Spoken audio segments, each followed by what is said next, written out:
Olá pessoal, hoje nós vamos falar de um assunto sobre correção monetária que causa bastante confusão nos alunos, que é a questão das tabelas práticas dos tribunais. A gente fala tabela prática, que é um nome bastante utilizado pelo Tribunal de Justiça de São Paulo, nosso maior tribunal, mas é uma tabela que ela existe também em vários outros tribunais de justiça. O nome muda um pouco, às vezes se chama índice de correção da Corregedoria Geral da Justiça, tabela do Tribunal de Justiça, enfim.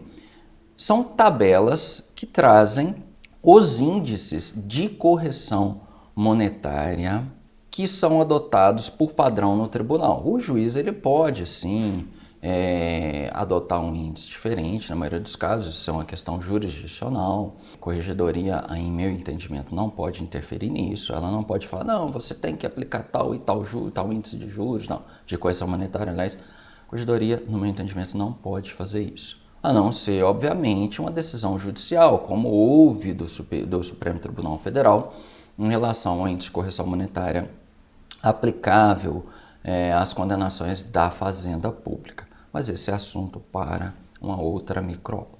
Hoje eu gostaria de falar dessa tabela prática, dessas tabelas de índices. A dúvida dos alunos é o seguinte: eu posso, na minha sentença de concurso, fazer referência a essas tabelas quando eu vou tratar da correção monetária? Na Justiça Federal, em que você tem o Manual de Cálculos da Justiça Federal, é um manual bem completo, que traz também índice de juros, inclusive, ou taxa de juros, como o CPC utiliza. Eu já conversei com o examinador de um concurso e perguntei a ele: olha, vocês na prova do concurso, vocês aceitaram, ao invés do aluno falar do índice de correção monetária, simplesmente fazer referência ao Manual de Cálculos da Justiça Federal? A resposta foi sim, nós aceitamos. Então eu tenho um precedente de um concurso da Justiça Federal em que foi aceita essa referência ao Manual de Cálculos da Justiça Federal. Na Justiça Estadual, muitos alunos fazem isso também, muitos candidatos fazem referência a essas tabelas. Muitos juízes trabalham dessa forma, então eu estabeleço, por exemplo, a indenização, condeno o réu a pagar uma indenização de R$10 mil por danos morais, com correção monetária a partir da sentença, de acordo com os índices da tabela da Corregedoria Geral da Justiça, do Tribunal de Justiça, tal. Os juízes fazem isso. Particularmente, eu não sou muito favorável numa prova de concurso a que você faça simplesmente uma referência à tabela de índice do tribunal. Primeiro porque hoje em dia vários concursos eles estão sendo organizados, inclusive a fase de sentença, por instituições especializadas, não é pelo próprio pessoal do tribunal.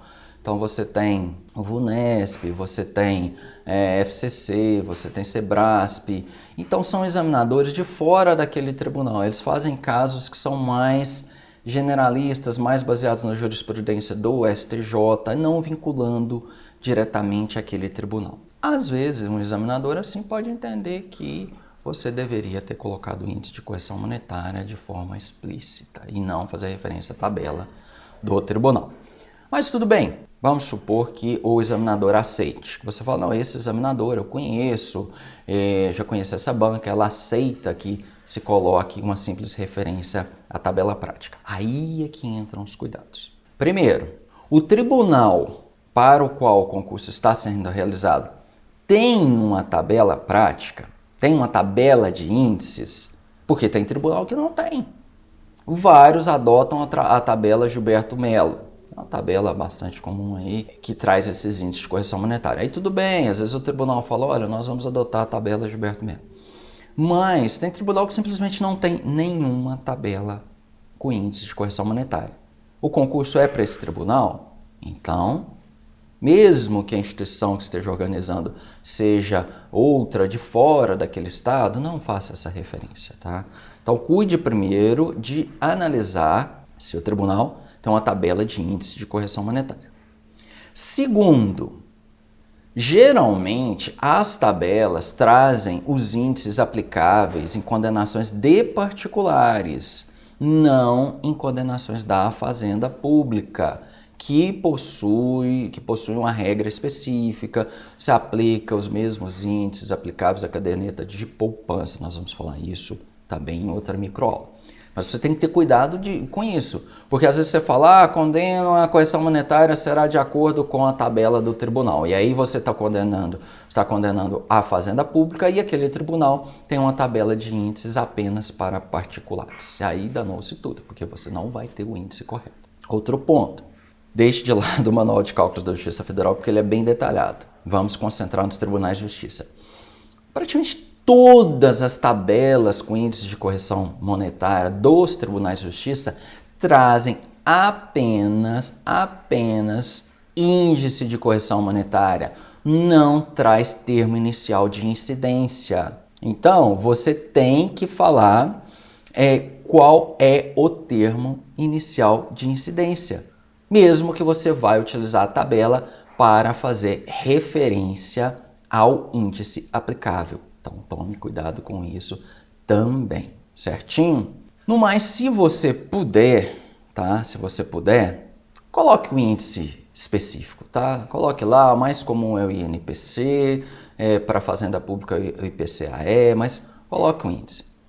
Agora, lembrando aqui, a gente vai gravando essas microaulas e vão vindo as informações aos poucos. Você viu o que eu falei desde o começo? São tabelas de índices de quê? Correção monetária. Eu tenho tanto aluno que erra nesse ponto. Por exemplo, pega mesmo aluno no concurso, vou fazer TJ de São Paulo, que é uma praxe, aplicar a tabela prática. Só que as tabelas trazem índices de correção monetária, não de juros. Você não utiliza referência a essas tabelas de tribunais de justiça em regra, tá? A regra é não trazer índice de juros ou taxa de juros. Então você não utiliza para juros, utiliza só para correção monetária. Então, somente para isso. Se você falar assim, aplica os juros de acordo com a tabela prática do tribunal, o examinador vai falar, mas o tribunal não tem tabela prática de juros, de taxa de juros. Sua sentença vai ficar omissa nesse ponto.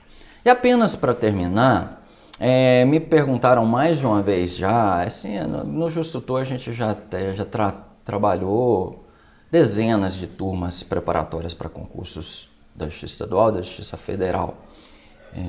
Acho que eu já corrigi umas 5.000 sentenças pelo menos. E uma dúvida que alguns alunos trouxeram para mim foi a seguinte, professor, eu estou fazendo um concurso do Tribunal de Justiça fulano de tal, por exemplo, Tribunal de Justiça de Alagoas, do Pará. Posso, na minha sentença, mandar aplicar o Manual de Cálculos da Justiça Federal? O juiz pode. Como o juiz pode. Como eu disse, isso é uma matéria jurisdicional, no meu entendimento. Mas não faça isso não. Não faça. No Tribunal de Justiça, mandar aplicar uma informação da Justiça Federal pode causar uma ciumeira, pode causar um problema gigantesco. Então, se o seu concurso é estadual, ignore o Manual de Cálculos da Justiça Federal. Se o seu concurso é federal, não, aí já é outro caso. Realmente na Justiça Federal é praxe se fazer referência ao Manual de Cálculos, nós vamos falar dele depois com mais calma, porque ele é bem detalhado. Mas na Justiça Estadual, esqueça, tá? Não faça referência a algo federal.